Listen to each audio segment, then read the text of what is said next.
കേരളത്തിന്റെ വൃന്ദാവനം എന്നറിയപ്പെടുന്നത് എവിടെയാണ്? ഉത്തരം മലമ്പുഴ. കേരളത്തിലെ ഏക മനുഷ്യനിർമ്മിത ദ്വീപ് ഏതാണ്? ഉത്തരം വെല്ലിംഗ്ടൺ. ഏഷ്യയിലെ സ്കോട്ട്ലാൻഡ് എന്നറിയപ്പെടുന്ന പ്രദേശം ഏതാണ്? ഉത്തരം വാഗമൺ. കേരളത്തിലെ ഏറ്റവും വലിയ അണക്കെട്ട് ഏതാണ്? ഉത്തരം മലമ്പുഴ. കേരളത്തിലെ ഏക മയിൽ വളർത്തൽ കേന്ദ്രം എവിടെയാണ്? ഉത്തരം ചൂലന്നൂർ. ചൂലന്നൂർ മയിൽ വളർത്തൽ കേന്ദ്രം നിലവിൽ വന്ന വർഷം ഏതാണ്? ഉത്തരം 2007. കേരളത്തിലെ ഏറ്റവും വലിയ റെയിൽവേ ഡിവിഷൻ ഏതാണ്? ഉത്തരം പാലക്കാട്. സൈലന്റ് വാലി നാഷണൽ പാർക്കായി പ്രഖ്യാപിച്ച വർഷം ഏതാണ്? ഉത്തരം 1984.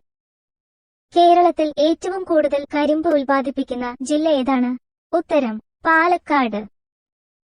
പാലക്കാടിന് ഏറ്റവും വലിയ ജില്ല എന്ന പദവി ലഭിച്ച വർഷം ഏതാണ്? ഉത്തരം 2006.